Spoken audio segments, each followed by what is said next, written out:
안녕하세요. 오늘도 사연 살롱을 찾아주셔서 감사합니다.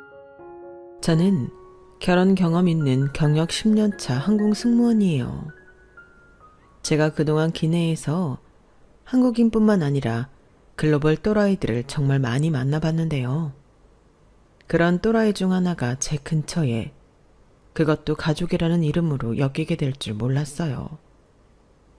지금부터 들으시는 분들이 혀를 끌끌 찰 만한 한 또라이 이야기를 들려드릴게요. 결혼 전 저희는 아빠, 엄마, 여동생, 저 이렇게 4식구였어요. 엄마와 아빠는 정말 인고 부부였고 여동생과 저도 싸운 적 없이 친하게 자랐어요. 우리 가족 분위기는 말 그대로 화목 그 자체였고, 그래서 저와 여동생은 구김살 하나 없이 잘 자랄 수 있었어요. 게다가 아빠는 작지만 파워 있는 한 무역회사를 경영하고 계신 CEO이셨고, 엄마는 한 명문대에서 교수직으로 강단에서 강의를 하시는 분이셨어요. 아빠와 엄마 덕분에 저희 자매는 경제적으로 큰 어려움 없이 성장할 수 있었지만, 그렇다고 막 사치를 한다거나 분수에 넘는 과소비를 해서 과시욕을 부리는 일은 절대 없었어요. 부모님은 아무리 돈이 있어도 겸손과 절제의 미덕을 항상 강조하셨으니까요. 이런 저희 가족에게도 한 가지 걱정거리는 있었어요. 바로 아빠의 회사 승계 문제였어요. 자식 중에 아들이라도 하나 있었으면 좋았겠지만 딸만 둘인데다가 제 동생은 일찍이 유학 중에 만난 독일인과 결혼해 지금은 독일에서 살고 있거든요. 저는 워낙 어릴 때부터 하고 싶었던 꿈이 승무원이었고, 이걸 알고 계신 부모님들이 제게 회사를 맡기겠다고 하기에는 미안하셨던 거죠. 그리고 객관적으로 제 스스로를 알지만 한 회사 경영을 휘두르며 리더십을 발휘할 수 있는 사람은 확실히 아니었으니까요. 그래서 아빠는 자식 중에 회사를 물려줄 만한 인물이 없으니 아예 외부에서 영입하거나 지금 일하는 직원 중 성실한 사람을 미리 눈여겨봐야겠다고 일찍부터 말씀하셨어요. 그 말을 들을 때마다 저는 괜시리 아빠한테 미안하고는 했어요. 아빠 미안해. 내가 승무원 되는 거 아예 포기하고 대학교부터 경영학이라도 졸업했으면 아빠가 이렇게 고민하지 않아도 됐을 텐데. 미안해요. 유지야, 무슨 말을 그렇게 하니? 너나 수지는 내 딸이지만 각자 하나의 인격체들이잖아. 아빠가 사업을 한다고 무조건 너희한테 이어서 하라고 강요하는 건 정말 아니라고 생각해. 그냥 지금까지 우리 4식구 부족한 거 없이 잘 먹고 잘 살았잖아. 나를 마지막으로 이 사업에서 끝내고 싶지만 또 누군가에게는 새로운 기회일 수도 있잖아. 그게 내 자식이면 더 좋겠지만 내 핏줄이 아니더라도 상관없어. 그러니까 아빠한테 미안해하지 마. 그래도 나나 수지 둘 중에 하나라도 아들이었다면 책임감을 더 갖고 물려받을 노력이라도 했을 텐데 나는 그게 마음에 걸려서 그래.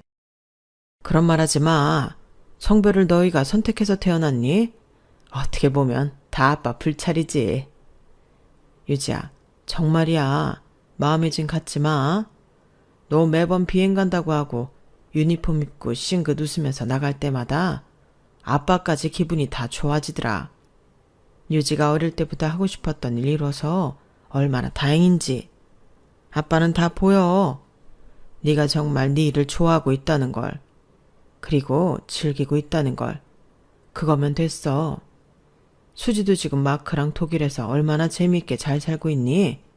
부모한테 그것보다 더 기쁜 일은 없어. 너희만 즐겁게 잘 살면 돼. 아빠 말대로 전 제 일을 너무 즐기고 있었고, 나이가 들어 비행을 할 수 없게 되어도 항공업 쪽에 계속 머물고 싶다는 생각을 했어요. 어쨌든 아빠는 아빠가 경영에 손을 떼는 순간 남의 손에 들어가는 것은 시간 문제였어요. 저와 동생의 삶을 존중해 주시는 아빠에게 너무 고맙고 또 미안한 마음이 컸죠. 그래서 아빠에게 더 잘하려고 노력했어요. 30대를 훌쩍 넘긴 지금 제가 할 수 있는 최대의 효도는 결혼해서 손주를 안겨드리는 일이라는 걸 잘 알고 있었어요. 하지만 동료들을 보면 결혼, 출산과 동시에 비행을 그만두거나 등 떠밀려 퇴사하는 경우가 많더군요. 저는 그게 두려웠어요. 제 일을 포기해야 하는 상황이 올 수도 있다는 것을요. 사실은 전에 만난 남자친구와 이런 문제로 언쟁을 한 적이 많거든요. 전 남자친구는 얼굴도 잘생겼고 집도 거의 준재벌급으로 굉장히 부유했어요. 그의 부모님은 우리 집과 달리 강압적이었고 결혼하면 여자는 무조건 집에서 남자 내조를 해야 하고 아이를 잘 키우는 것에 집중해야 한다는 조건이 있었죠. 남자친구와 저는 서로 좋아했지만 그는 저와 입장차를 좁히지 못하고 결국 헤어지고 말았어요. 그 후 그는 어떤 여의사와 결혼을 했고 그 여자도 의사라는 직업을 포기하고 집에만 있다고 들었어요. 저도 뭐가 좋은 건지 뭐가 옳은 건지 헷갈리더군요. 그러다 한 남자를 알게 되었어요.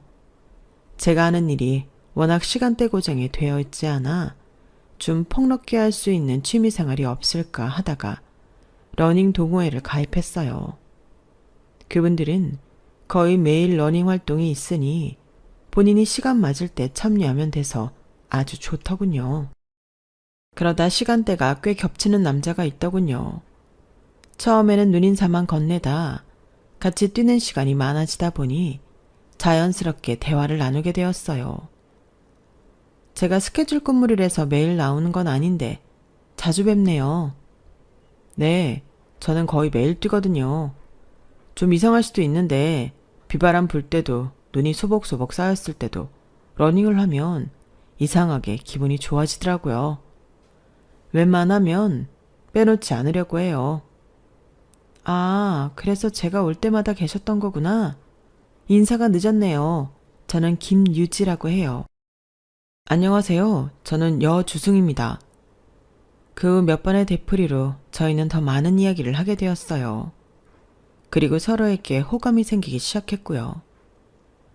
유재 씨는 스케줄 근무면 무슨 일 하는 거예요? 아, 승무원이에요.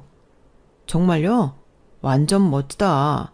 어쩐지 키 크고 단아한 이미지 승무원이랑 어울릴 것 같아요. 주승 씨는요? 저는 Q은행 경영관리팀에서 일해요. 그러시구나. 단정한 게 은행 이미지랑 맞으시네요. 제가 하도 범생이같이 생겨서 그런 이야기를 많이 듣기는 해요. 우리 같이 한잔 하죠? 네. 주승 씨와는 급격히 가까워졌고 제가 비행 없는 날에 러닝 외에도 따로 만나는 날이 많아졌어요. 자연스럽게 그와의 교제가 시작되었어요. 저희는 생각보다 말도 잘 통하고 공감대 형성이 잘 되는 커플이었어요. 시간이 흐르면서 결혼에 대해 이야기하기 시작했어요. 하지만 전 남친에 대한 안 좋은 기억이 있어 확실히 해두고 싶었어요. 주승 씨, 난 결혼해도 내 일을 계속하고 싶어. 물론 아이가 있더라도. 자기가 서운하게 들릴 수도 있겠지만 난 가정만을 위해 내가 하고 싶은 일을 포기할 수 있는 여자는 아니야. 우리가 결혼하고 아이가 생기는 기쁨도 행복이겠지만 나한테는 일을 하면서 따라오는 성취감도 필요해. 요즘 우리 결혼 얘기가 자꾸 오가는데 이런 건 좀 확실히 못 받고 가고 싶어서 많이 서운했다면 미안해. 유지야, 네가 그렇게 말해주니까 나야말로 너무 고마운걸. 나도 너한테 결혼하고 일 그만두라고 할 생각 추워도 없었어. 요즘이 어떤 세상인데 여자한테 집에 들어앉아서 살림이나 하라 그래. 난 네가 자기 일 사랑하고 열심히 하는 모습에 반한 거야. 그런데 내가 자기한테 일을 하지 말라고 할 리가 없잖아. 같이 경제적 부담도 나눌 수 있고 난 너무 좋지. 그러니 하나도 걱정할 필요 없어. 정말이야? 그럼 여태까지 그게 걱정이었구나. 우리 이제 순조롭게 결혼 준비만 하면 되겠지? 주승 씨와 깊은 대화를 나눌수록 제 일을 진심으로 존중해주고 있다는 느낌을 받았어요. 결혼을 지체할 이유가 없었죠. 그리고 사실은 주승 씨를 보면서 저는 혼자 다른 생각도 갖고 있었어요. 만약 주승 씨도 받아들이고 그럴 만한 능력이 있는 사람이라면 아빠의 회사를 물려받는 것에 대해서요. 조심스러운 일이라 아직 얘기는 하지 않았지만 그렇게 된다면 서로에게 좋은 일이니까요. 우리는 각자 집에 가서 인사도 드리고 상견례도 순조롭게 진행되었어요. 저는 가족 중에 주승 씨의 여동생이 유독 마음에 들었어요. 처음 봤을 때부터 언니 하면서 친근하게 대해주는 것도 좋았고 애교가 많은 편이었거든요.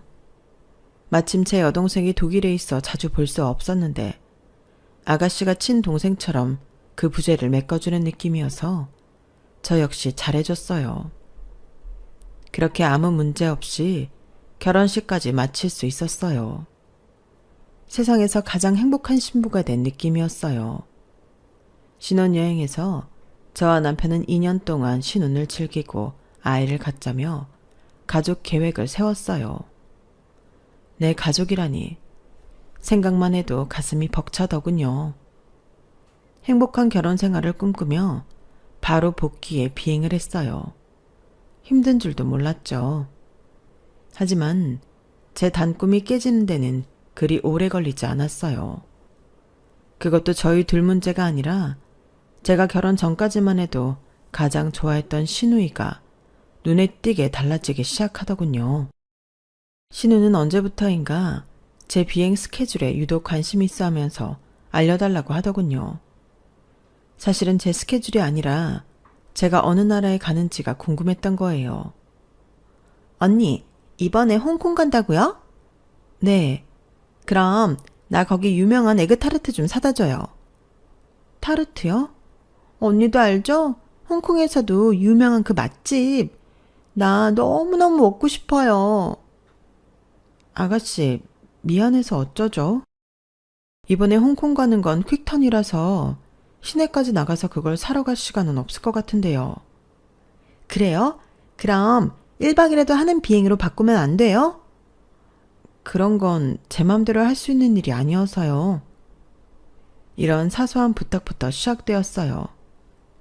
언니, 이번 비행 호주예요? 나 그럼 그 양털 부츠 사다 주면 안 돼요? 그게 거기서 사면 더 싸다면서요. 저 발목 올라오는 거랑 슬리퍼 타입 2개 부탁해요. 맞다. 양털 장갑도 귀엽던데. 유럽에라도 가는 날에는 난리가 났어요. 언니, 나 가방 하나만요. 내 친구들 그 브랜드 하나씩은 다 갖고 있는데 나만 없어요. 이태리 가서 사면 더 정품이겠죠? 나 큰 거 말고 작은 사이즈로요. 그럼 언니도 갖고 오는데 크게 지면 안 되겠죠? 아니다. 면세점에서 사는 게 더 싼가? 문제는 가는 나라마다 사다 달라는 건 한 보따리인데 정작 제게 돈을 주는 경우는 드물었어요. 정말 살 게 없는 나라에 비행을 갈 때는 면세점에서 초콜릿만 안 사가도 빈정상한 티를 팍팍 내기도 했어요. 결혼 전후로 저를 물주 보듯이 바뀐 신우이가 이해되지 않았어요. 결혼 전에 봤던 그 모습은 어디로 사라졌는지. 하지만 이건 시작에 불과했어요. 갈수록 신우이의 요구와 만행은 점점 저를 질리게 만들었어요. 언니, 저 이번 주에 중요한 소개팅이 있는데 지난번에 언니가 입은 노랑 원피스랑 실버 색상 가방 좀 빌려줄 수 있어요? 아가씨, 그건 저도 프랑스에서 사오고 한 번밖에 안 입었던 건데. 아유, 언니. 그거 입고 소개팅 나가면 왠지 잘 될 것 같은 느낌이란 말이에요. 깨끗하게 입고 돌려줄게요. 네? 어느 날은 제가 아끼는 주얼리 세트를 빌려달라며 독촉하더군요. 언니, 그 목걸이랑 귀걸이 세트 한 번만 할게요.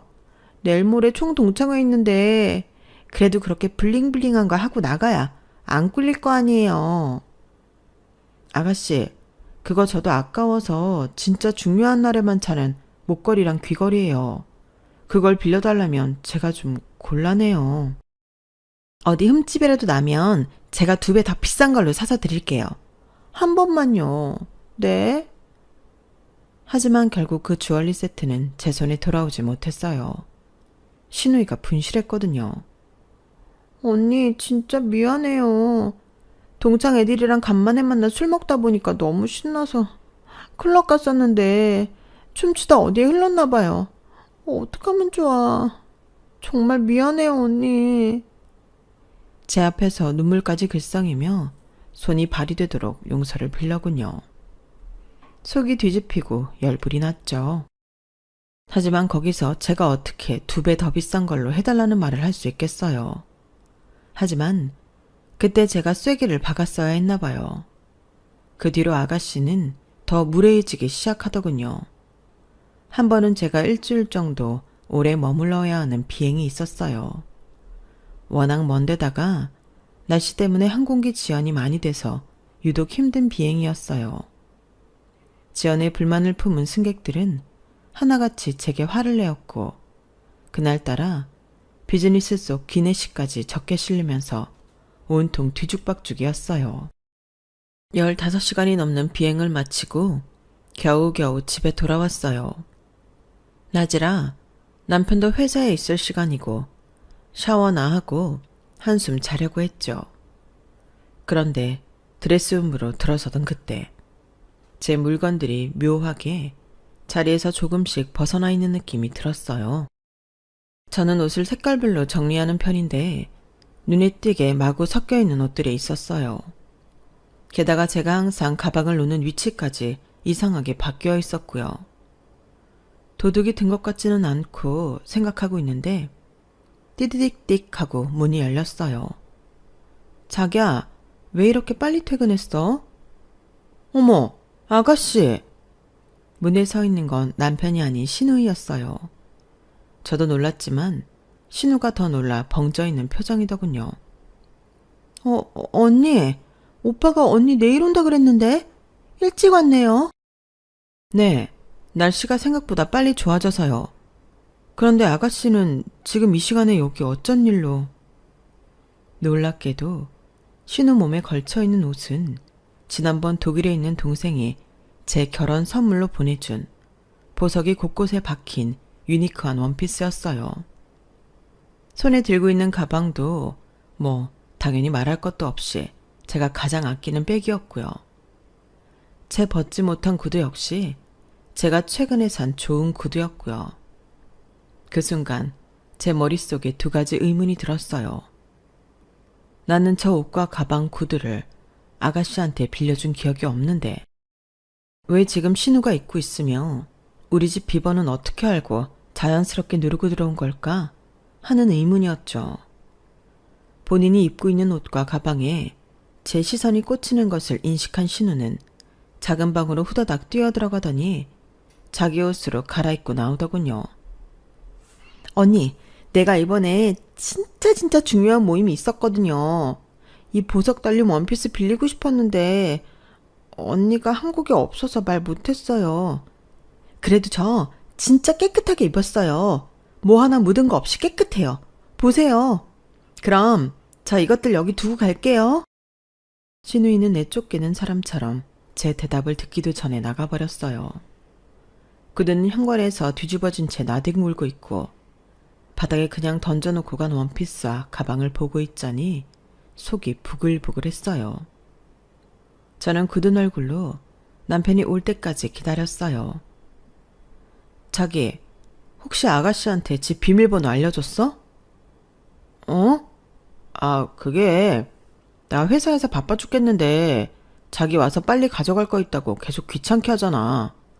어쩔 수 없이 알려줬지. 그럼 내 물건 맘대로 가져간 것도 알고 있겠네?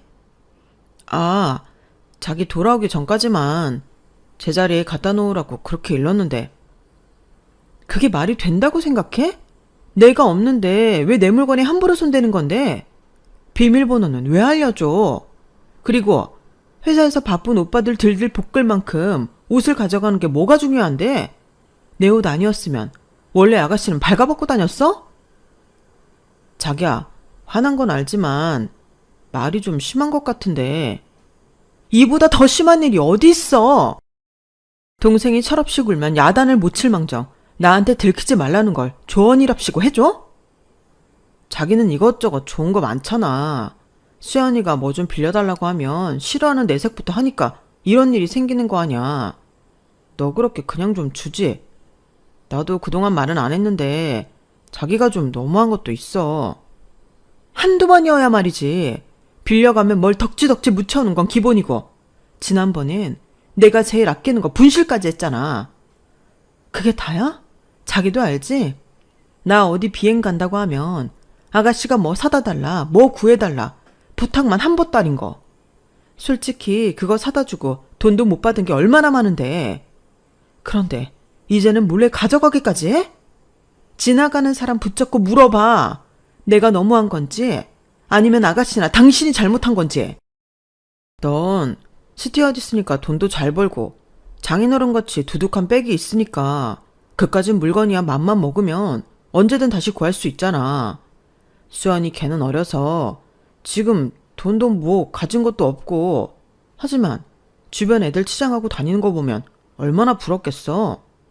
그리고 이제 한 가족인데 네 물건 내 물건 굳이 따지지 말고 기분 좋게 주고받자는 거지.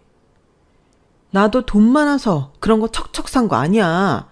오래 고민하고 차곡차곡 돈 모아서 마련한 거지. 소중한 사람들한테 선물 받은 것도 있고. 그런 걸 어떻게 돈으로 가치를 매겨? 그러면 아가씨도 취직해서 돈 벌어 사면 되지. 저렇게 도둑고양이처럼 내 거 가져다 쓰는 이유가 도대체 뭔데? 뭐? 도둑고양이? 너 말이 점점 심하다. 말 좀 가려하자. 그리고 수연이 걔가 취직하기 싫어서 안 하니? 지도 노력하는데 어려운 거 아니야. 새언니가 돼서 위로는 못 해줄 망정 취업 못한다는 얘기나 하고. 너 좀 정 떨어지려고 한다. 나야말로 지금 그렇거든? 내가 모를 줄 알아? 아가씨 돈 많이 주고 일 편한 데만 골라가려고 하니까 아직 백수인 거잖아. 전에 나한테 항공사 면접만 슬쩍 보게 얘기해 줄 수 있냐고 물어봐서 너무 기가 찼다. 여기 들어오려고 몇 년 동안 빡세게 준비하는 애들이 얼마나 많은데 그게 말이 돼? 아가씨는 아무 노력도 없이 나 걸쳐서 면접 보게 해달라고. 진짜 그런 태도로 하면 아무 데서도 일 못해. 와, 너 그까지? 스튜어디스 짓 좀 한다고 수연이를 그렇게까지 무시해? 대단하다, 대단해, 너란 여자. 애초에 잘못한 게 누구인데 왜 나한테만 뭐라 그러는 건데? 남편은 더 이상 말도 섞기 싫다는 표정으로 문을 쾅 닫고 나가버렸어요. 저는 이 상황이 너무 황당했어요. 잘못한 건 분명 신우인데 저희 둘의 싸움으로 변질되었으니까요. 저는 신우이에게 전화를 할까 말까 한참을 고민했어요. 하지만 괜히 또 말 잘못했다가 더 큰 싸움으로 번질까 그만두기로 했죠. 그렇게 남편과의 다툼도 흐지부지 끝났고 신우 역시 다음에 절 만났을 때도 사과나 미안한 기색 없이 전처럼 대하더군요. 기가 찼지만 사람 고쳐 쓰는 거 아니라고. 그냥 앞으로는 적당한 거리를 두고 지내야겠다 생각했어요. 그리고 얼마 후 제 생일이 되었어요. 남편과 친정에 가서 엄마 아빠랑 저녁 식사 겸 생일 파티를 하고 집에 돌아왔어요. 그때 휴대폰에 알림이 울려보니 신우가 보냈더군요. 언니 생일 축하해요. 제가 치킨 쿠폰 쏠 테니까 오늘 오빠랑 약식으로 맛있게 먹고 좋은 밤 보내요. 생전 뭐 빌려달라거나 사다 달라 할 때나 제게 연락하던 신우였는데 그 문자를 받고 내심 놀랐어요. 아가씨가 이런 것도 할 줄 아는 사람이었어? 아니면 그동안 나한테 했던 게 미안해서 정신을 좀 차린 건가?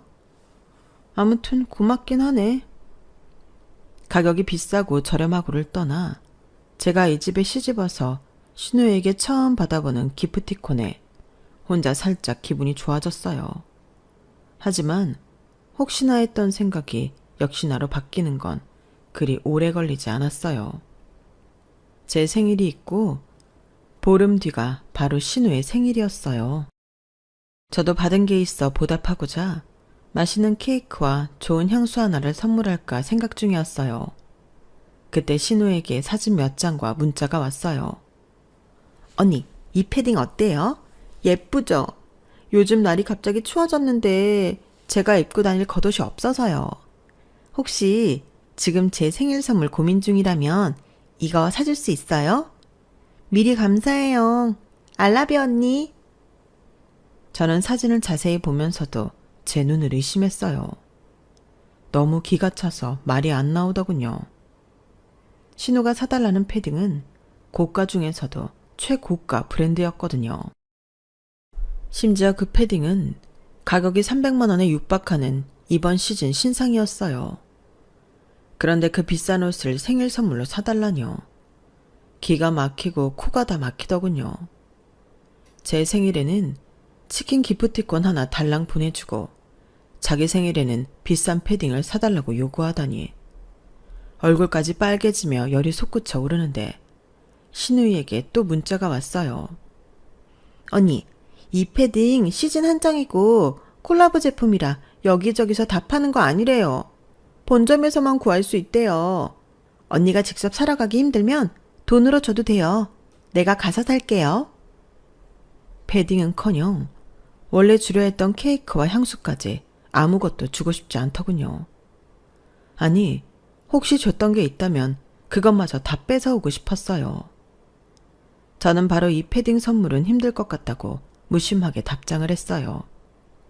그러니 바로 신우가 전화를 제게 걸어오더군요. 언니, 왜요? 제 생일이잖아요. 그런데 나 선물 안 줄 거예요? 아가씨, 이건 좀 너무 비싼 선물이잖아요. 이런 건 제가 사줄 수 없어요.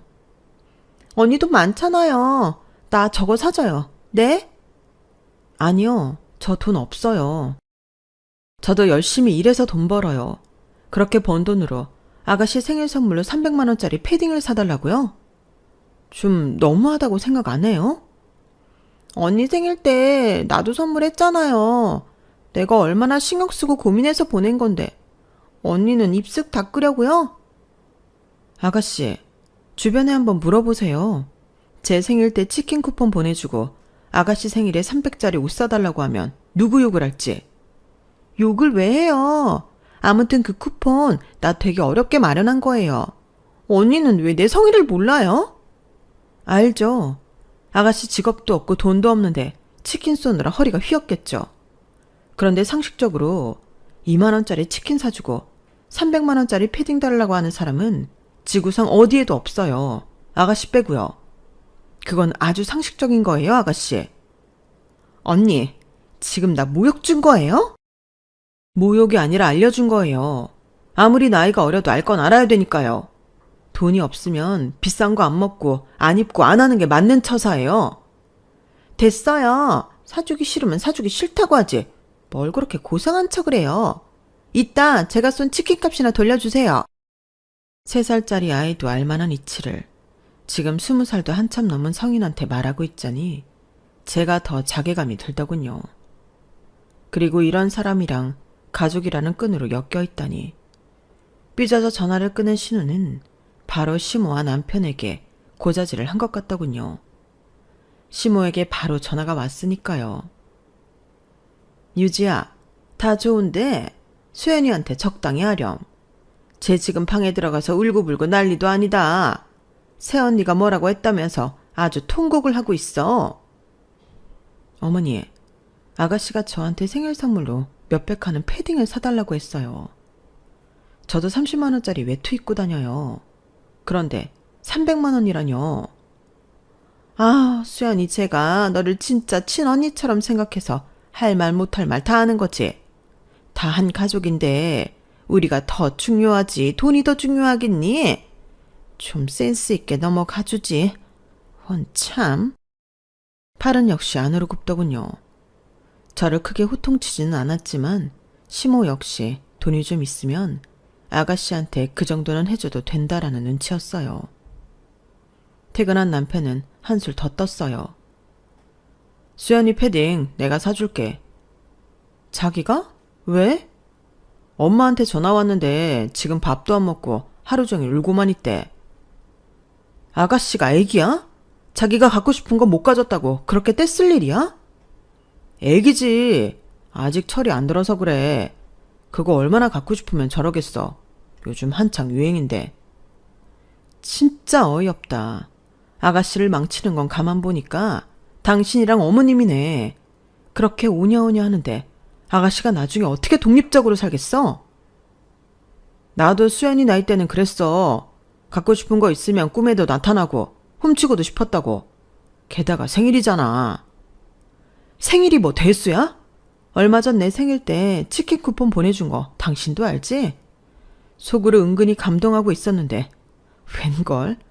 다 속셈이 있는 거였어. 나한테 그 비싼 옷을 사달라고. 그런데도 지금 이 상황에 내가 이상한 거야? 너는 돈도 잘 벌고 집도 괜찮잖아. 그리고 수연이가 널 심적으로 얼마나 의지하는데. 경제적으로 나를 의지하는 거겠지. 아무튼 그거 절대 사주지 마. 우리 둘이 정말 경제 공동체야.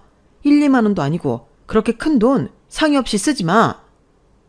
하지만 이 얼토당토 않는 패딩 사건은 정말 발톱의 때만큼도 아니었다라는 걸 몇 개월 흐른 후에 다시 한번 깨닫게 되었어요. 신우가 갑자기 결혼을 하겠다고 한 거예요. 아가씨가 결혼한다고? 만나던 남자가 있었어? 아니, 친하게 지내던 동창이 있었는데 어찌저찌 하다가 사귀고 결혼하자는 말이 나왔나 봐. 아가씨 가진 돈 하나도 없잖아. 무슨 돈으로 결혼을 해? 뭐 알아서 하겠지. 아가씨 혹시 임신했어? 저의 질문에 남편은 쉽사리 대답하지 못했어요. 알고 보니 정말 신우는 어릴 때부터 동창이었던 남사친과 술을 먹고 하룻밤을 보냈고 덜컥 임신을 하고 말았더군요. 애를 해치는 건 양쪽 집안 다 원하는 방법이 아니고 그냥 둘이 빨리 결혼시키자. 이렇게 결론이 났던 거죠. 결혼할 남자 역시 배움의 끈이 길지는 않았고 얼마 전에 동네 은행에 보안 경비로 취직했다고 하더군요. 상황이야 어쨌든 임신과 결혼 두 가지 경사가 함께 있으니 축하는 해줘야겠더라고요. 아가씨 잘 지냈어요? 어머 언니도 잘 지냈어요? 저야 뭐 맨날 똑같죠. 오늘 오빠한테 들었는데 아가씨 결혼한다면서요? 진짜 축하해요. 아이 축하는 무슨. 배불러서 드레스 입기 싫은데 큰일이에요. 결혼식은 금방 끝나요. 걱정 마요. 그리고 중요한 아기 천사가 왔잖아요. 걱정이에요. 앞으로 살도 많이 찌고 할 텐데. 애기 낳으면 금방 다 빠질 거예요. 신혼집은 어디로 구했어요? 아직 우리가 가진 게 없어서 그냥 오빠네 엄마 집에 들어가 살기로 했어요. 빨리 돈 벌어서 나오도록 해야죠 뭐. 그렇구나. 시어머니가 같이 애기도 봐주시고 더 좋을 수도 있겠네요. 아직 두 분 다 젊으니까 열심히 하면 뭐든지 잘 될 거예요. 언니, 비록 우리가 신혼집을 따로 구하지는 않을 거지만 나 결혼 선물은 해줄 거죠? 뭐 필요한 거 있어요? 언니한테 뭐 더 해달라고 하면 나 진짜 염치 없는 거잖아요. 그래서 사달라는 건 됐고요. 나 언니 결혼 반지 좀 잠깐 빌려줘요. 네? 내 결혼 반지를요? 갑자기 그건 왜요? 나 언니 결혼 반지 디자인 되게 예쁘다고 생각했거든요. 그런데 그거 백화점에서 산 것도 아니라면서요? 네, 제 친한 친구가 주얼리 디자이너라서 특별히 하나밖에 없는 디자이너로 해준 거예요. 세공도 그 친구가 다 해준 거니까요. 그러니까요. 그 반지 잠깐만 빌려주면 나 그거 비슷하게 결혼 반지 디자인해서 만들고 다시 갖다 줄게요. 정말 소원이에요, 언니. 네? 사실 탐탁치는 않았어요. 말한 것처럼 1캐럿 다이아몬드가 세팅된 제 결혼 반지에는 세상에 유일무이한 반지였어요. 친한 친구가 제 결혼 선물로 예쁘게 디자인해서 만들어준 거였거든요. 당연히 백화점이고 어디서도 살 수 없는 반지였죠. 그런데 신우이가 그 디자인이 마음에 든다면서 비슷하게 만들 수 있게 반지를 빌려달라고 한 거예요. 가능하다면 거절을 하고 싶었어요. 언니, 나 그동안 언니한테 진짜 잘못한 거 알아요. 나도 이제 결혼할 때 되니까 철이 좀 들었나 봐요. 내 마지막 부탁이에요. 언니도 뭐 엄청 기분 좋게 빌려줄 수는 없겠지만 이번 한 번만요. 대신 내가 언니 거랑 완전히 똑같이 하지는 않을게요. 디자인 약간 변형해서 할 테니까 제발 허락해줘요. 혹시 알아요? 제 주변 사람들이 반지 보고 예쁘다고 하면 제가 또 언니 친구 홍보해줄 수도 있잖아요. 말이나 못하면 밉진 않을 텐데 신우이는 결혼을 앞두고 철이 잔뜩 든 것처럼 말하며 저를 설득하더군요. 생각해보니 뭐 매일 제가 결혼 반지를 끼고 다니는 것도 아니고 신우 말처럼 제 친구 홍보 효과도 있을 수 있으니 제 반지를 빌려주기로 했어요. 제가 허락하자 다음날 바로 쏜살같이 집으로 와서 상기된 얼굴로 반지를 받아가더군요.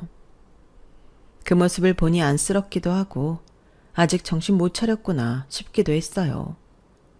신우는 직업도 없이 돈 한 푼 없이 결혼하는 거고 남편 될 사람도 보안 경비로 일하면서 받는 월급이 그다지 많은 것도 아닐 텐데 아직도 결혼 반지에 목숨을 거는 모습이 좀 한심했죠. 앞으로 아기도 나올 거고 들어가는 돈도 많을 텐데 반지 같은 건 좀 심플하게 하고 더 현명한 방법으로 돈을 모으면 좋을 것 같다고 충고하고 싶었지만 결국 꾹 참았어요. 남편도 시모도 신우한테 그런 이야기를 해주지 않는데 제가 한다고 뭐 먹히겠냐 싶었던 거죠. 어쨌든 한 달 후에 신우는 남편을 통해 제 반지를 돌려보냈더군요. 이거 수연이가 갖다 주래. 디자인이랑 세공 다 했나 보네.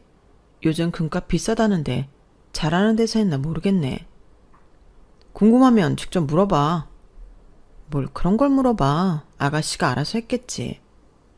저는 남편과 대화를 하다가 간만에 제 결혼 반지를 끼고 형광등에 비춰봤어요. 뭔가 오랜만에 반지를 끼고 있으니까 기분이 묘하더군요. 그런데 그때 반지가 굉장히 낯설게 느껴졌어요. 응? 내 반지 맞는데 뭐가 이렇게 어색하지? 불빛 아래서 다이아몬드 색이 좀 이상하게 비치네? 보석이 다 똑같지 뭐. 다이아가 발 달려서 도망갔겠어? 남편은 무심히 말했지만 저는 꺼림칙한 느낌을 떨쳐버릴 수 없었어요. 제가 전문가는 아니었지만 아가씨 손에 가기 전 다이아몬드가 아닌 느낌이었죠. 저는 반지 디자인을 해준 제 친구를 찾아갔어요. 그 친구는 눈으로만 보고 바로 한마디 하더군요. 너 왜 다이아몬드 바꿨어?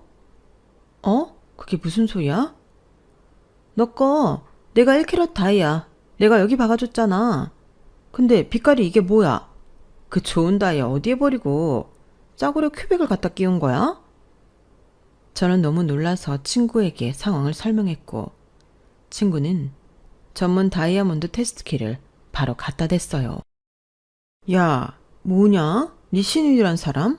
이거 큐빅이야. 뭐? 확실해? 이것 봐. 다이아몬드면 이 기계에서 소리가 나야 돼. 지금 아무 소리도 안 나잖아. 그냥 육안으로만 봐도 빛깔이 싸구려구만. 그리고 돋보기로 자세히 보면 다이아몬드를 잡고 있던 발들이 벌어졌던 찍힘 자국이 있어. 원래 있던 걸 빼고 다른 걸 새로 넣었다는 이야기지 뭐냐? 니 신우이 소름 돋네? 진짜 소름 돋는 건 저였어요. 제 반지를 빌려가 다이아를 바꿔치게 하다뇨. 저는 반신반의하며 시댁으로 달려갔어요. 마침 시모와 아가씨가 과일을 먹고 있더군요. 어? 유진이가 이 시간에 웬일이니? 아, 어머니. 지나가는 길에 잠깐 들렀어요. 식사는 하셨어요? 다 먹고 과일 먹는 중이었어. 아가씨도 있어요? 그럼 지금 TV 보면서 과일 먹어. 저 그럼 잠깐 들어가도 될까요? 물론이지. 얼른 들어와.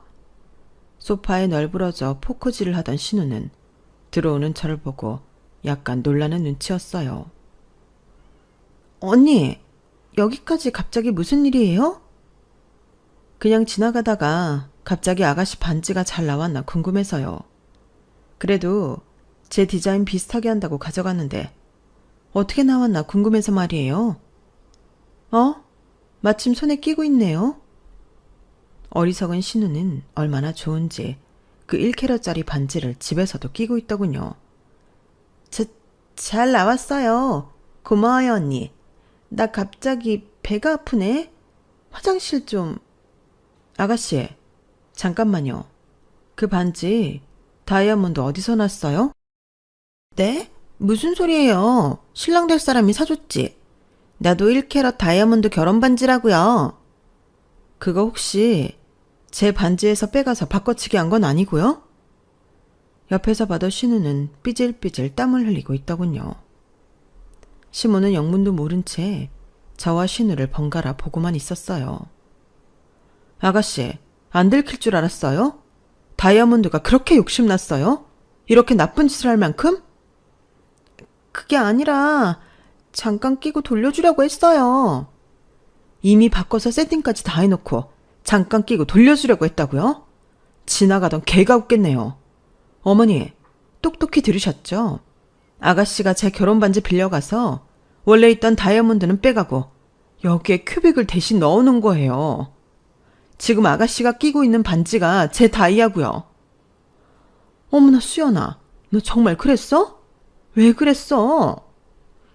나도 다이아 반지 갖고 싶었단 말이야. 아가씨, 구할 수 없으면 그런 욕심을 버렸어야죠. 욕심을 부리고 싶으면 능력과 돈을 벌어야 하는 거고요. 지금 이건 절도예요, 절도. 저는 더 이상 사람 같지도 않은 신우와 이야기하고 싶지 않더군요. 저는 분통을 터뜨리며 택시를 타고 집으로 돌아왔어요. 남편 퇴근 후 저는 모든 것을 이야기했고 심각한 얼굴로 듣고 있던 남편은 그제야 진실을 말하더군요. 우리 결혼 때 장인어른이 해주신 시계 그거 팔아서 수연이 결혼 보태라고 줬는데 그걸로 반지한 것 같아. 뭐? 그게 얼마짜리 시계인데 그걸 줘? 국내에서는 구하기도 힘든 거야. 알아.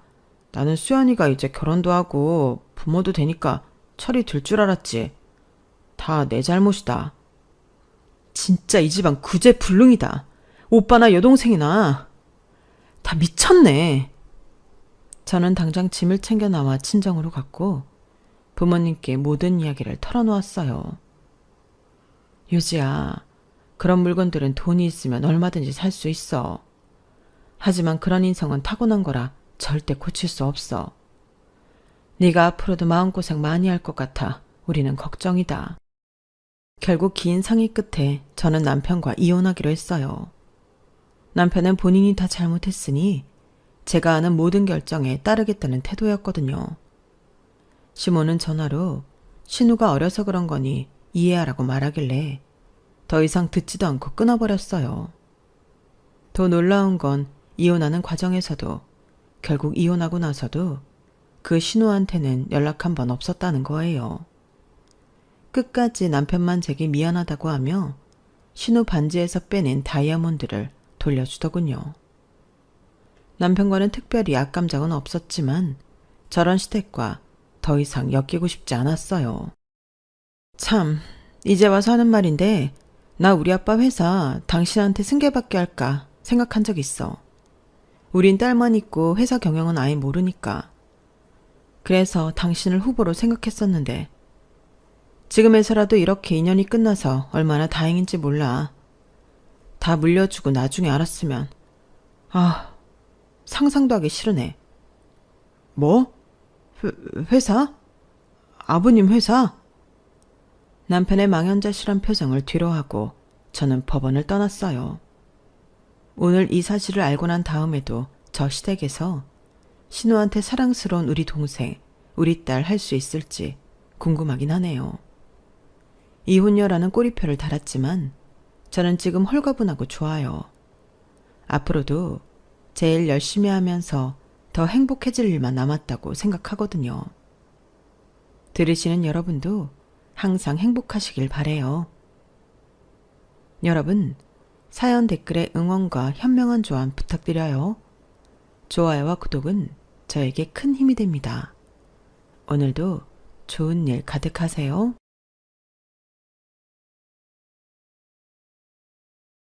안녕하세요. 오늘도 사연 살롱을 찾아주셔서 감사합니다. 서울에 살고 있는 40대 여성이에요. 저는 사람 착한 거 하나 보고 결혼해서 20년 가까이 시댁 식구들한테 호구 취급을 받고 살았어요. 그렇다고 내 인생을 망가뜨린 남편을 탓하려고 사연을 보내게 된 건 아니에요. 저뿐만 아니라 우리 부부 둘 다 호구로 살았거든요. 우리 부부가 바보도 아니고 시댁 식구들한테 호구 잡힌 걸 왜 몰랐겠어요. 알면서도 당해준 거죠. 왜 그런 바보짓을 했냐고요? 그건 남편의 가정사 때문이었어요. 제 남편은 돌도 되기 전에 입양이 돼서 40년 넘게 친부모 얼굴도 모르고 살았어요. 친부모님과 양부모님은 한 고향 출신으로 동네에서 형동생하며 지냈던 분들이에요. 친부께서는 아내가 아이를 낳고 얼마 뒤 세상을 떠나자 동네 형 내외한테 자식을 맡기고 도망치듯 외국으로 돈 번다고 떠나셨대요. 며칠만 맡아달라며 제 남편을 맡긴 채 말이죠. 물건 맡기듯 자식을 맡기곤 그 후로는 연락 한 번 없었다더군요. 부모한테 버려진 제 남편을 친자식처럼 걷어준 분들이 지금의 시부모님이셨어요. 그래서 저희 부부는 시댁의 무리한 부탁이나 억지스런 강요에도 눈 꼭 감고 들어드릴 수밖에 없었어요. 그런데 이런 우리 부부의 선의를 이용해 먹는 것도 모자라 자기들 입속을 채우려 거짓말로 내 남편 인생을 개박살낸 건 도저히 용서할 수가 없었어요. 그래도 하늘이 무심하지는 않았는지 늦었지만 죄 지은 놈들한테 천벌을 내리셨네요. 한마디로 권선징악의 결말을 맞게 된 거죠. 그럼 지금부터 제 남편과 양부모 사이에 벌어졌던 기가 막힌 사연을 전해드릴게요. 저는 태어날 때부터 몸이 많이 약했대요. 결혼 7년 만에 어렵게 가진 자식이 툭 하면 병원 신세를 져야 했으니 부모님 속은 말이 아니었죠. 5살 무렵인가요? 며칠을 고열에 시달리다가 거의 죽음 직전까지 가게 됐고 할머니는 어린 손녀딸을 묻어줄 관까지 준비하셨대요. 그런데 제가 일찍 죽을 팔자는 아니었는지 기사회생해서 다시 살아나게 되었고 지금까지 멀쩡히 살고 있답니다. 병원에서는 20살까지 살기 힘들 거라고 시한부 판정을 내렸음에도 말이죠. 대개 자식이 이런 상태라면 부모 입장에서 늘 전전긍긍하며 살기 마련이잖아요. 그런데 저희 부모님은 달랐어요. 사람은 태어나면 누구나 죽어. 그렇다고 죽는 걸 겁만 내고 아무것도 않고 있으면 그게 사는 거겠니? 살아있어도 죽은 거나 마찬가지지. 언제까지 살지 모르는 건 온 세상 사람들이 다 똑같아. 그러니까 살아있는 동안 하고 싶은 거 다 하고 먹고 싶은 거 다 먹고 좋아하는 사람 만나 연애도 실컷 하면서 재밌게 살면 돼. 알았지 정은아? 엄마랑 아빠는 우리 딸이 후회 없는 인생을 살았으면 좋겠어. 낙천적인 성향의 부모님 덕분에 제 인생에 죽음의 그림자는 없었어요. 그래서 남들과 똑같이 먹고 자고 놀고 그렇게 지낼 수 있었던 것 같아요. 그렇다고 완벽히 건강하게 살았던 건 아니고 학교 가듯 병원에 자주 가기는 했어요. 그러다가 중학교에 들어가면서부터는 1년에 한두 번 된통 앓는 것 빼고는 멀쩡하게 지낼 수 있었죠. 방과 후 친구들과 떡볶이도 먹으러 다니고 헤어핀이나 자잘한 액세서리도 사고 노래방도 다니고 그랬어요. 그러다가 고등학교 진학을 앞두고는 평소 관심이 있던 헤어 디자이너가 되기로 마음을 먹었죠. 일반적인 부모님들이라면 자식이 대학에 들어가기를 바라셨겠지만 저희 부모님은 제가 좋다는 건 뭐든 응원해 주시는 분들이라서 미용고등학교 진학을 반대하지 않으셨어요. 미용고를 졸업하고 5년 동안 유명 헤어샵에서 일을 배울 때도 부모님은 늘 저를 응원해 주셨죠. 내 이름을 건 헤어샵을 열었을 때는 1호, 2호 손님을 자청해 주시기도 했어요. 시한부 판정을 받은 나이보다 훨씬 더 오래 살고 있는 딸을 그저 고마운 마음으로 바라보셨어요. 저 역시 저희 부모님이 더는 딸내미 걱정 않고 두 분 인생을 즐기며 살아가시길 바랐죠. 그래서 제가 열심히 번 돈으로 여행을 보내드린 건데 그게 마지막 여행이 될 줄 누가 알았겠어요. 신혼여행 이후 두 분이서 여행을 가는 건 처음이라며 엄청 들떠계셨는데 공항으로 가는 길에 교통사고를 당하신 거예요. 그리곤 거짓말처럼 저만 홀로 남겨둔 채 두 분은 세상을 떠나고 마셨죠. 모든 게 제 탓 같았어요. 제가 여행만 보내드리지 않았다면 그런 일은 없었을 것 같았거든요. 한꺼번에 부모님이 돌아가시고 고아가 된 저는 한동안 가게 문을 닫고 폐인처럼 지냈어요.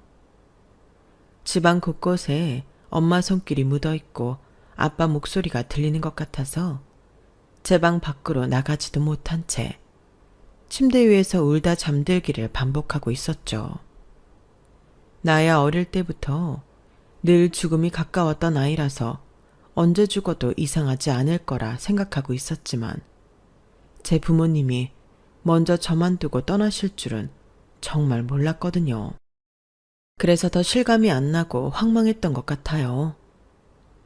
차라리 나도 데려가 주시지 왜 두 분만 간 거냐고 원망도 했고 차라리 나를 데려가지 왜 부모님을 데려갔냐고 하늘에 대고 화를 내기도 했어요.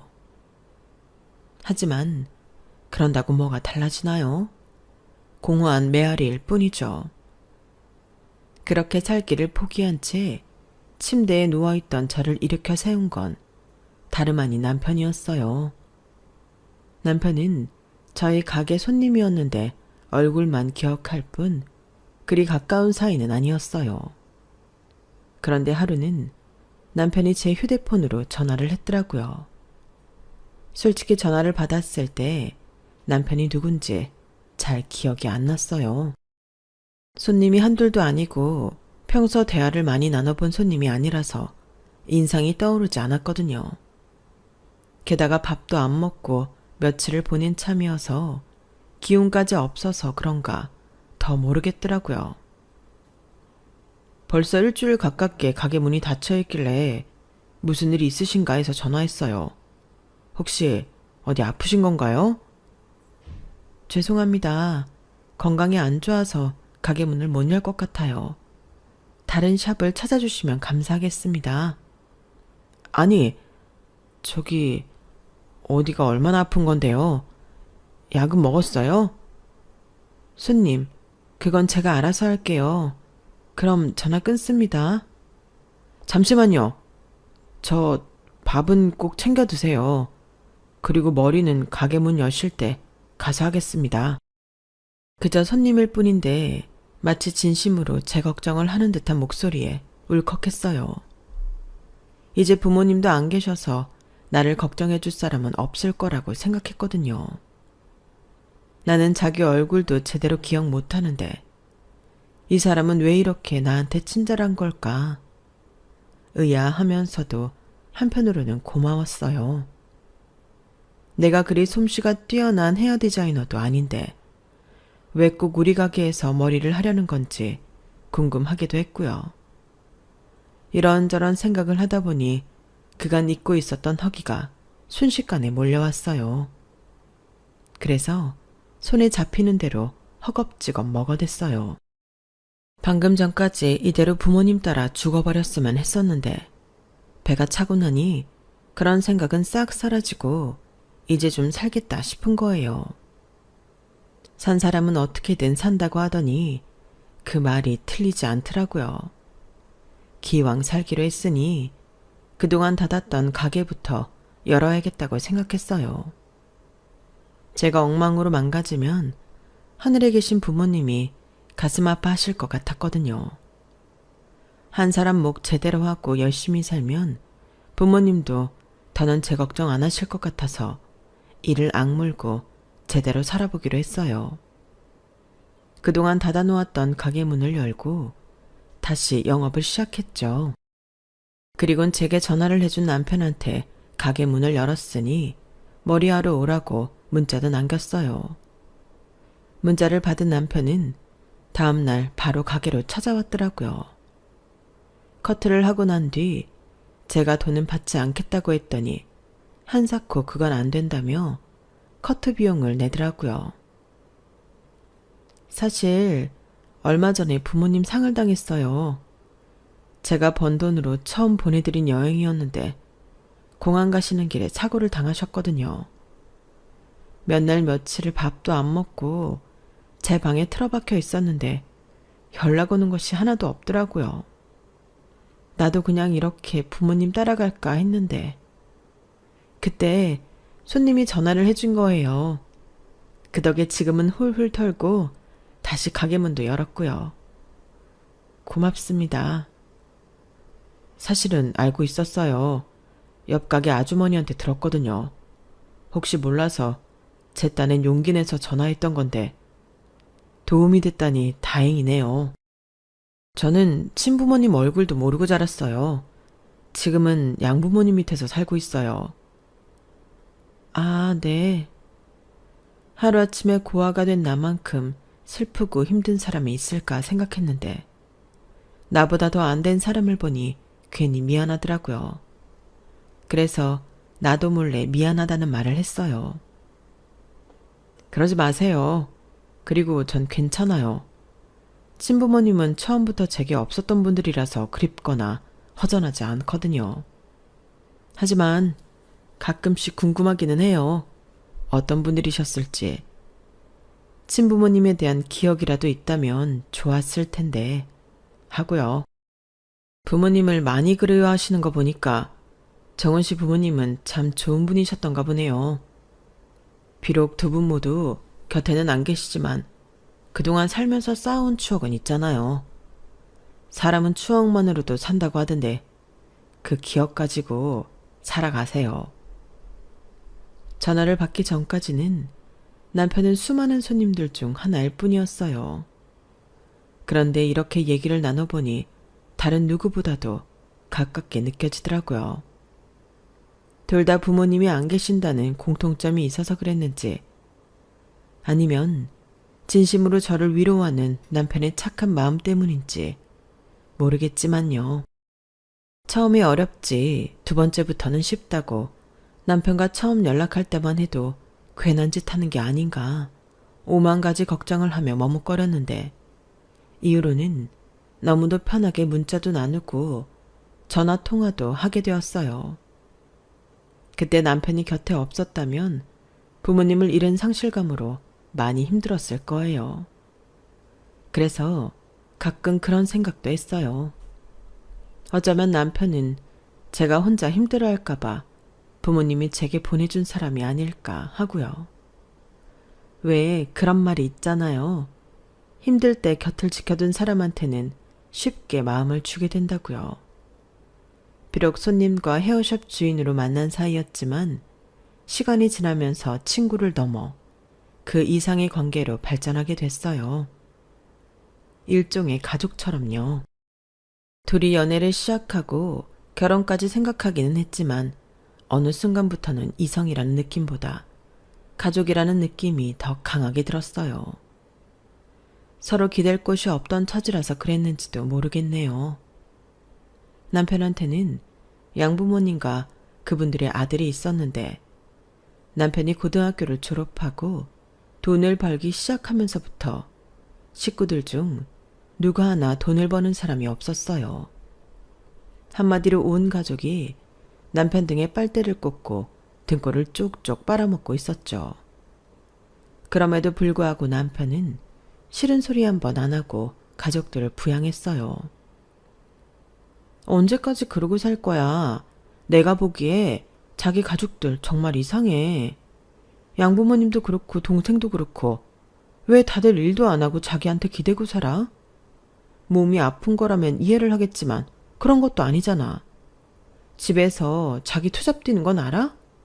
퇴근하고 배달일까지 하는 거 다들 아냐고.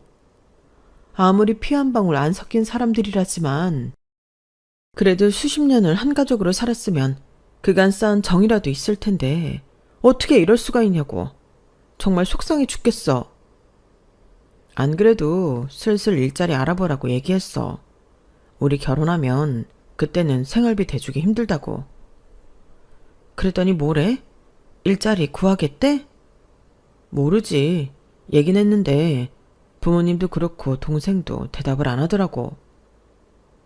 사람 좋은 게 남편의 장점이라고 생각했는데 결정적인 순간에 이르러서는 그게 단점이 되더라고요. 이러니 지금까지 가족들한테 호구 잡혀 산 게 아닌가 하는 생각을 했어요. 사실 처음부터 남편의 양부모님이 제 남편을 부려먹고 살았던 건 아니었어요. 남편이 중학교에 들어가기 전까지는 정말 친자식처럼 키워주셨거든요. 그때는 남편도 자신이 입양하라는 사실을 모르고 있었대요. 양부모님들이 그런 얘기를 해주지 않았으니까요. 그런데 6학년 2학기 가을 무렵에 양어머님이 임신을 하셨고 이듬해 아들을 낳으면서 충격적인 사실을 알게 된 거예요. 부모님과 자신은 피 한 방울 안 섞인 남이라는 사실을요. 거기다 자기 부모님이 어떻게 자신을 버렸는지도 말이죠. 양부모님은 자식 없이 살다가 제 남편을 맡아 키우게 됐고 친부와 연락이 끊기자 제 남편을 당신 호적에 입적한 거예요. 그렇게 친자식처럼 키우던 중 그렇게 소원하던 자식을 낳게 되었고 그때부터는 제 남편한테 향했던 사랑을 자신들 자식에게 쏟기 시작한 거죠. 처음부터 부모 사랑을 못 받고 살았다면 모르겠지만 받던 사랑을 하루아침에 뺏기고 나니 처음엔 그렇게 서럽고 힘들었대요. 그렇다고 자기를 낳아준 부모를 찾아갈 수도 없으니 어쩌겠어요. 어떻게든 그 집에 붙어 있으려고 양부모님 눈치에 동생 눈치까지 보며 살았던 거죠. 따지고 보면 이게 다 자기 자식을 남한테 던져버리고 도망친 남편의 친부 탓이었어요. 아니, 그때까지만 해도 그런 줄만 알았어요. 그래서 힘든 고비가 있을 때마다 속으로 남편의 친부 욕을 엄청 했었죠. 나중에야 그게 아니란 걸 알고 놀랐지만요. 아무튼 저희 결혼이 임박해지자 양부모님과 동생은 발등에 불 떨어진 사람처럼 발악을 했어요. 제 가게에 찾아와 행패를 부리기도 하고 쉬는 날 저희 집까지 찾아와 헤어지라고 종용하기도 했거든요. 네가 나타나고부터 우리 종훈이가 달라졌어. 걔가 가족이라면 끔찍하게 아끼던 놈인데 너 하나 때문에 부모도 동생도 버리고 떠나겠다고 하는 거 아니니? 너도 들어서 알겠지만 그동안 우리가 부모 없이 버려진 종훈이를 친자식처럼 애지중지 키웠다. 아무리 애 봐준 공은 없다고 하지만 그래도 어떻게 이럴 수가 있니? 어떻게 여자한테 빠져서 가족까지 버릴 생각을 하냐고. 이게 다 네 탓이다. 너만 없었으면 우리 가정에 이런 일은 없었다고. 그러니 당장 헤어져. 어머님, 이게 왜 제 탓이에요? 자식이 결혼을 하면 주거지뿐만 아니라 경제적으로도 독립을 하는 건 당연한 일이잖아요. 아니, 솔직히 지금까지 그이가 가족들 생계를 혼자 도맡아 하고 살았다는 것 자체가 이상한 거라고요. 그리고요, 결혼한다고 해서 부모님과 동생이랑 영 끊고 살겠다는 거 아니에요. 따로 살 뿐이지 여전히 한 가족이라고요. 그러니 노여움 푸세요. 그럼 네 말은 결혼하고도 생활비는 전처럼 대주겠다는 소린 거니? 그런 거라면 우리도 니들 결혼 반대할 생각은 없다. 그건 안 되죠. 저희도 살아야 하는데 어떻게 생활비를 대드려요? 그러지 마시고 이참에 일자리 구해보세요. 아직 젊으시잖아요. 도련님도 한창 일할 때고요. 아무리 어르고 달래도 결과는 늘 똑같았어요. 생활비를 대주기 전에는 절대 결혼은 안 된다. 이거였죠. 결국 결혼식을 일주일 남기고 극적인 타협을 보기는 했지만 솔직히 저는 그 결과도 마음에 안 들었어요. 좋다. 그럼 우리가 일자리 찾을 때까지만 생활비를 대거라. 그 정도는 할 수 있지? 이 정도면 우리도 많이 양보 아닌 거니까 니들도 이 정도 선에서 만족하도록 해.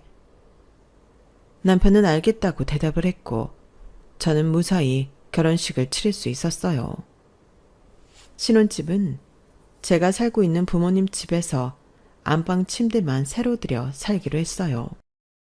사실 남편이 그동안 번 돈은 고스란히 시댁 식구들한테 다 들어갔기 때문에 모아놓은 돈이 없었거든요. 자기가 대출을 받아서 결혼자금으로 되겠다고 하길래 그만두라고 했어요. 그게 다 빚이잖아요. 있는 집에서 있는 살림으로 살면 그만인데 뭐하러 은행 이자까지 내며 남의 돈을 빌렸어요.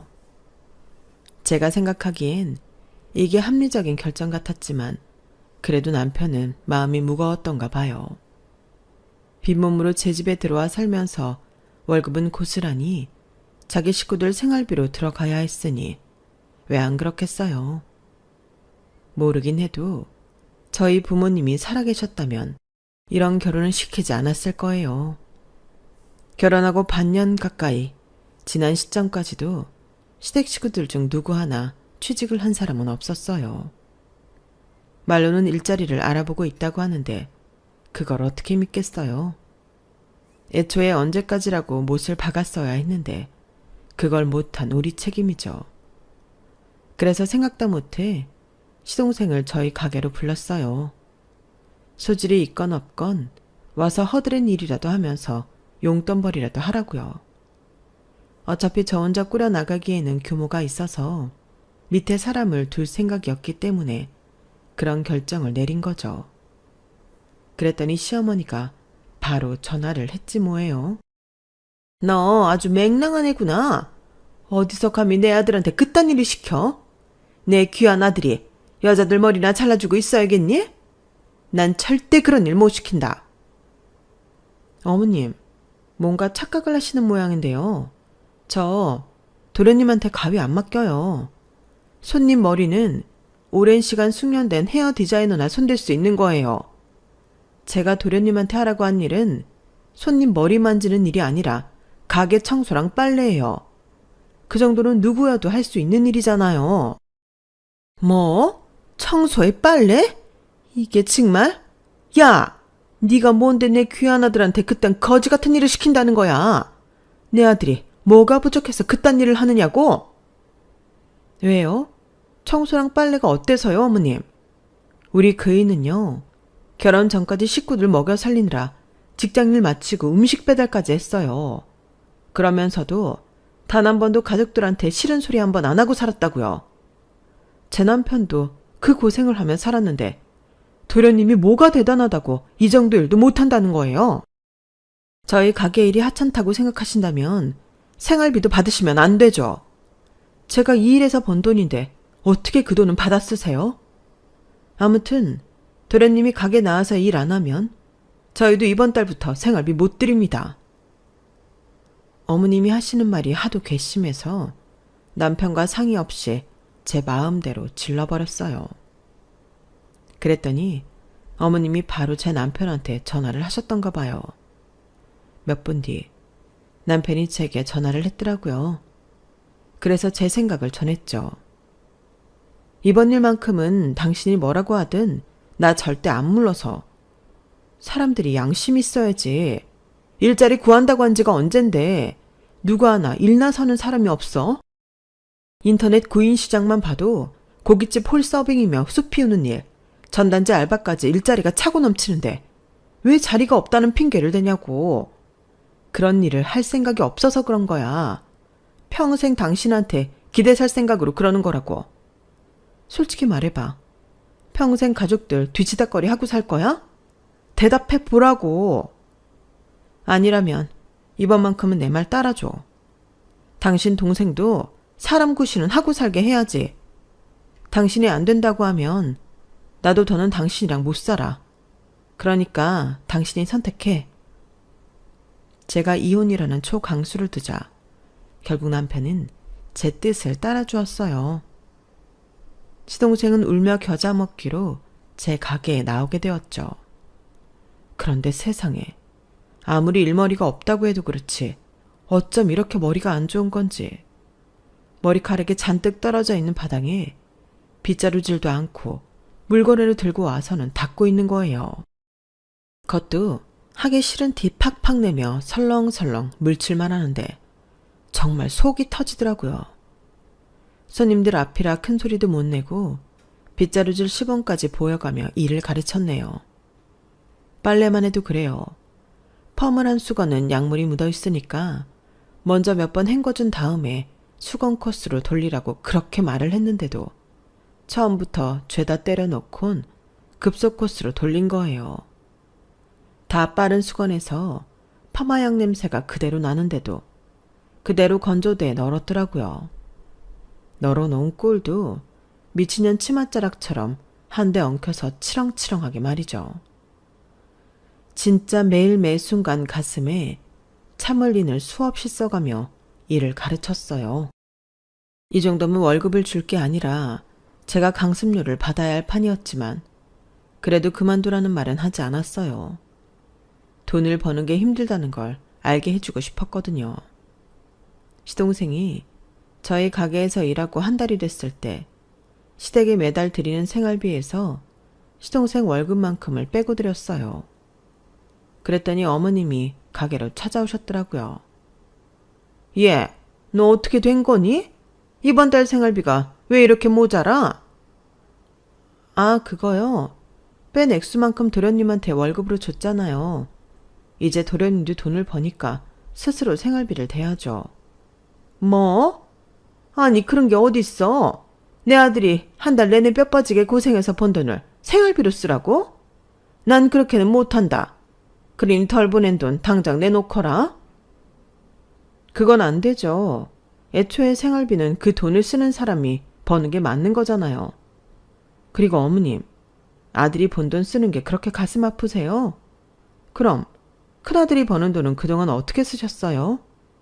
말로는 제 남편 보고 아들이라고 하시면서 돈 쓸 때는 도련님만 아들이었던 거예요. 그러시면 안 되죠, 어머님. 그날 역시 시어머니와 저는 날을 세워가며 말다툼을 벌였고 결과는 제 승리였어요. 돈 때문에 생긴 싸움에서 돈줄 쥔 사람이 이기는 건 당연한 거 아니겠어요? 그런데 월급 받은 지 하루 만에 시동생이 그 돈을 다 써버렸더라고요. 한정판 운동화도 사고 게임 아이템도 샀다나요? 진짜 생각이 없는 인간이다 싶더라고요. 그래도 어쩌겠어요. 저는 한 푼도 더 못 주겠다고 하니 어머님은 빈손으로 돌아갈 밖에요. 그런데 글쎄 저 모르게 어머님이 남편한테 기어이 부족한 돈을 받아갔지 뭐예요. 그걸 알게 된 건 어머님과 다툼이 있고 얼마 지나지 않았을 때였어요. 남편이 퇴근 시간이 됐는데도 집에 가게로 안 오길래 전화를 했더니 결혼 전에 하던 배달 일을 다시 하고 있더라고요. 부족한 생활비만큼 어머님한테 보태드리느라 현금 서비스를 받아서 그 돈을 채우겠다고 투잡을 뛰고 있었던 거예요. 이 답답한 남자 때문에 정말 속에서 천불이 나더라고요. 자기가 이러면 제가 어머님이랑 싸워가며 협상을 한 보람이 없는 거잖아요. 다음 달부터는 경민이가 월급 집에 갖다 준다고 했으니까 이번 달만 이해해줘. 당신이 뭘 걱정하지는 알고 있는데 그래도 자식 입장에서 부모님을 굶고 살게 할 수는 없잖아. 미안해 여보. 그 사람들은 자기를 자식으로도 생각 않는데도 자식의 도리를 지키려는 남편을 보니 안 됐고 불쌍했어요. 그래서 더더욱 이런 사람의 진심을 몰라주는 시댁 식구들이 진저리치게 밉고 싫더라고요. 그러니 어쩌겠어요. 가여운 내 남편을 위해서 내가 못된 년이 되는 수밖에요. 그래서 이후로는 시동생 월급을 생활비에 포함해서 어머님께 직접 드렸어요. 그 돈으로 지지고 볶든 말든 그건 자기들 안에서 해결하라고요. 그리고 이 상태로는 언제까지고 직장을 구할 생각을 안 하실 것 같아서 연말까지만 생활비를 보조해드리겠다고 못을 박았어요. 당연히 시댁 식구들의 반발도 심했고 태어나서 처음으로 온갖 쌍욕도 들었지만 그래도 꿋꿋하게 제 뜻을 밀고 나갔더니 연말 무렵 아버님이 아파트 경비 일을 시작하시더라고요. 그렇게 저희 부부는 시댁 식구들 생활비로부터 해방될 수 있었어요. 그런데 이게 끝이 아니더라고요. 시댁에서는 수시로 임플란트를 해야 한다고 손을 벌리고 어머님이 눈밑 지방 재배치 시술을 받아야 한다고 돈을 뜯어가고 하다 집에 세탁기가 망가졌다고 바꿔달라는 전화까지 하더라고요. 그뿐인가요? 아버님은 몸이 조금만 아파도 일 못하겠다고 나달빠지고 시어머니는 무슨 보험이랑 개를 그렇게 드는지 매달 돈 꺼달라고 전화하기 일쑤였어요.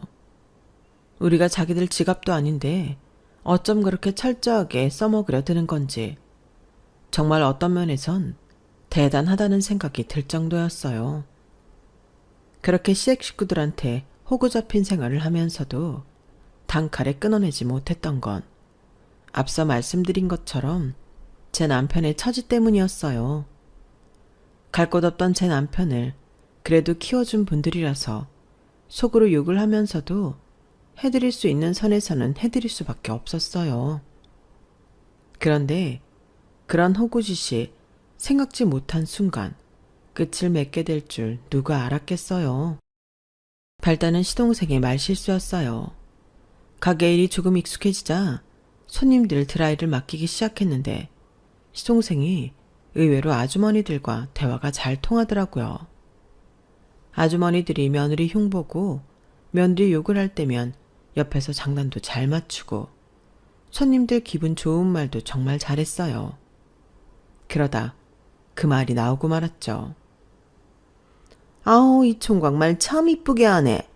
나한테 딸이 있었으면 당장 사위 삼는 건데 아쉽다 정말. 우리 집 아들놈들은 엄마 위할 줄을 아나 엄마한테 용돈을 줄 줄 아나 정말 아무짝에도 필요 없어. 총각 어머님은 얼마나 좋으시겠어. 헤이, 저희 부모님한테는 저 말고 효자가 따로 있어요. 여기까지 들었을 땐 시동생이 제 남편 얘기를 하는 줄 알았어요. 그런데 일명 은혜 갚은 까치라고 미국에서 돈 벌어다 주는 사람이 하나 있거든요. 어머, 그게 누군데? 이건 형수님한테 비밀인데 저희 형 친아버지예요. 그 아저씨가 매달 돈을 엄청 보내줬어요. 형 키워주는 돈에 형 앞으로 적금 들어달라는 돈까지. 그런데 그걸 우리 아버지가 중간에서 꿀꺽한 거죠. 아니, 그건 좀 그렇다. 남의 자식 돈으로 그러면 안 되지. 그 아버지가 얼마나 속상했겠어. 너무했다. 에이, 호적상으론 형이 우리 아버지 아들로 돼 있는데 뭐가 너무해요. 그리고 그 돈으로 IMF 때 돈놀이에서 엄청 불려줬는데 지금 사는 집도 그 돈으로 산 거잖아요. 그 집은 형 명의로 해줬고 미쳤어요. 그걸 왜 형 앞으로 해줘요. 우리 아버지 돌아가시면 내가 물려받을 건데. 제가 샴푸실에 있다는 걸 몰랐던 시동생은 신나게 떠들어댔어요. 기가 막히는 사실에 저는 손님이 있는데도 표정 관리가 안 되더라고요. 제가 싸늘하게 식은 표정으로 다가가자 시동생은 귀신이라도 본 사람처럼 기겁을 하더라고요. 형수님, 언제 왔어요? 도련님, 그 말 사실이에요? 그동안 아버님이 우리 그 친아버지랑 연락하고 있었다는 거 사실이냐고요? 아이씨, 아버지가 비밀로 하라고 했는데. 형수님, 제발 비밀로 해주세요. 이거 아버지한테 들키면 저 죽어요. 시동생을 통해 들은 얘기는 정말 기가 막혔어요. 남편은 친아버지로부터 버림받은 게 아니더라고요. 암에 걸린 상황에 임신을 했던 어머님은 제 남편을 낳기 위해 항암 치료를 거부하셨대요. 그 결과 출산 후 상태가 너무 악화돼서 젖도 한번 물려보지 못하고 수술대에 오르셨고 중환자실에서 보름간 의식 없이 지내시다가 결국 세상을 떠나시고 만 거예요. 어려운 살림에 엄청난 수술비와 병원비를 감당할 수 없었던 아버님은 살던 전셋집을 정리할 수밖에 없었어요. 당장 지낼 집도 없이 갓 태어난 아들을 키울 수 없었던 아버님은 지인의 도움으로 미국에서 일을 하게 되신 거예요. 절친한 고향 형이었던 남편의 양부한테 자식을 맡기게 된 거죠. 미국에서 자리를 잡으면 바로 아들을 데리러 오겠다고 약속하셨대요. 자식을 맡기는 대신 장례를 치르고 남은 돈은 남편의 양부모에게 드렸다더군요. 지인의 말만 철석같이 믿고 미국으로 향했던 아버님은 도착한 순간에야 사기를 당했다는 걸 알게 되었대요. 취업 비자를 마련해 주겠다는 약속과 달리 아버님은 불법 체류자 신분으로 미국인들이 꺼리는 온갖 힘든 일을 도맡아 해야 했대요. 그렇게 번 돈은 당장 먹고 사는데 필요한 돈만 빼고 모조리 한국으로 보내신 거예요. 제 남편의 양부모한테요. 그래도 힘든 시간을 버티다 보니 타국에서 좋은 사람들을 만나 취업 비자도 받고 영주권도 받게 되었다더군요. 덕분에 아버님은 전보다 제대로 된 일을 할 수 있게 되었고 벌어들이는 돈도 그만큼 늘어났어요. 미국에서 아들과 함께 살 생각을 하며 집도 마련하고 삶의 터전을 잡은 아버님은 아들을 찾아오려고 남편의 양아버지한테 연락을 한 거죠. 그동안 제 남편 앞으로 적금을 들어달라고 보내준 돈으로 돈놀이를 해서 집도 사고 살만해졌던 양아버지는 집과 돈을 뺏길 게 겁이 나 남편의 친아버지와 연락을 끊어버렸어요. 남편의 친아버지가 한국에 들어온다고 해도 이미 이사까지 한 상황이라 자신들을 찾기 힘들 거라는 걸 알았으니까요. 게다가 제 남편의 출생신고를 하면서 자신의 호적에 올려놨기 때문에 자식조차 뺏기지 않을 거라 생각했던 거죠. 그때까지만 해도 남편의 양부모님한테는 친자식이 없었으니까요.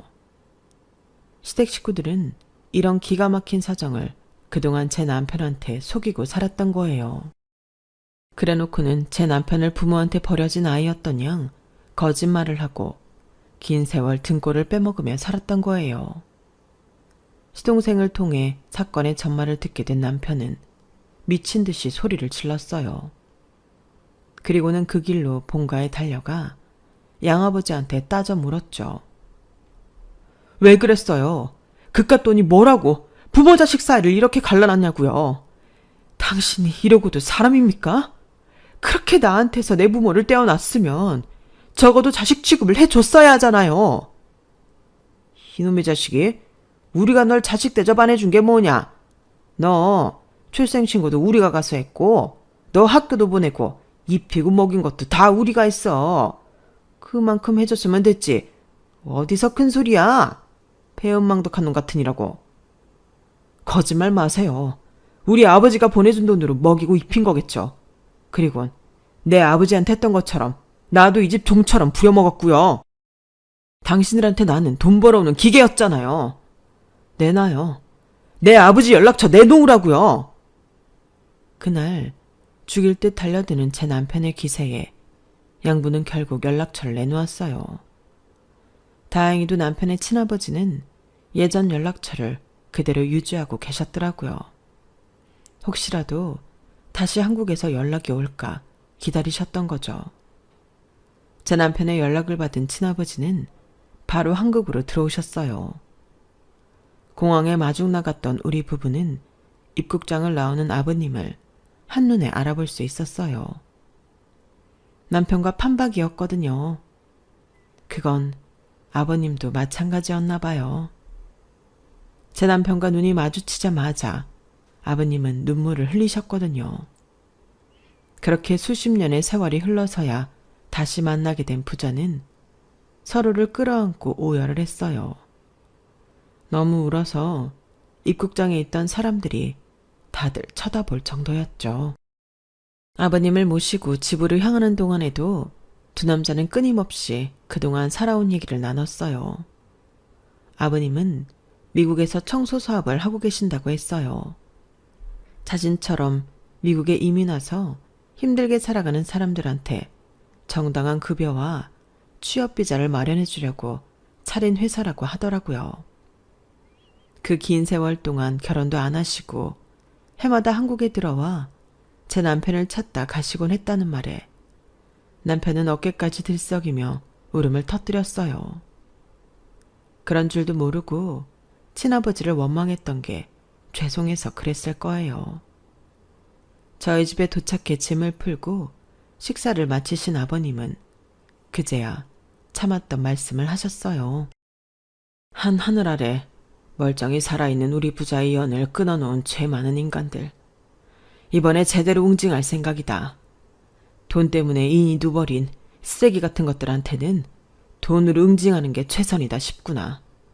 한 푼도 남기지 않고 다 뺏어버릴 거다.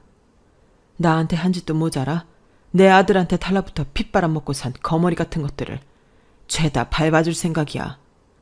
그러니 너희들도 마음 단단히 먹도록 해라. 아버님은 이름 있는 로펌에 찾아가 법률 상담을 받고는 당장 소송을 진행하셨어요. 그동안 미국에서 제 남편 몫으로 보냈던 돈을 돌려받기 위해서였죠. 아버님은 송금했던 내역까지 미국에서 준비해 오셨더라고요. 오래전 양부모와 주고받았던 편지까지도 모조리 말이죠.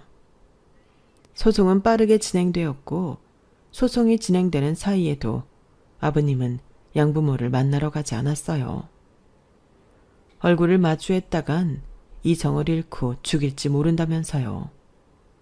아버님과 양부모가 수십 년 만에 대면하게 된 건 법정에서였어요. 저희 아버님을 보고 양부모는 많이 놀라는 듯 했지만 이내 눈에 힘을 주곤 뻔뻔하게 나오더군요. 하지만 1년 가까이 진행된 소송이 끝날 무렵엔 저희 아버님 바지가랑이를 잡고 싹싹 빌기에 바빴어요. 집도 절도 없이 바닥에 나앉게 되었거든요. 재판은 결국 아버님의 승소로 끝이 났고 제 남편의 호적 정리까지 말끔히 정리됐어요. 재판이 이어지는 동안 아버님은 미국을 오가시며 사업과 집을 정리해 한국으로 돌아오셨어요. 그리고 현재 저희 부부와 함께 살고 계세요. 제 소원이 잔디 깔린 마당이 있는 집에서 사는 거라고 했더니 진짜 그런 집을 사주셨지 뭐예요. 그리고는 제 출산을 앞두고 손주 육아를 맡아 하시겠다고 한창 육아 공부 중이세요. 아, 양부모와 시동생은 어떻게 됐냐고요? 들리는 소문에 의하면 돈 한 푼 없이 고향으로 내려갔다는 소리도 있고 가족이 뿔뿔이 흩어졌다는 얘기도 있더라고요. 어떻게 되었든 간에 과거의 죄로 현재의 삶을 파멸시킨 셈이죠 뭐. 선한 끝은 있어도 악한 끝은 없다고 이게 다 자업자득 아니겠어요? 이래서 사람은 착하게 살아야 하는 모양입니다. 지금까지 제 사연을 들어주셔서 감사합니다. 들어주신 분들 모두 건강하시고 꽃길만 걸으세요. 여러분, 사연 댓글에 응원과 현명한 조언 부탁드려요. 좋아요와 구독은 저에게 큰 힘이 됩니다. 오늘도 좋은 일 가득하세요.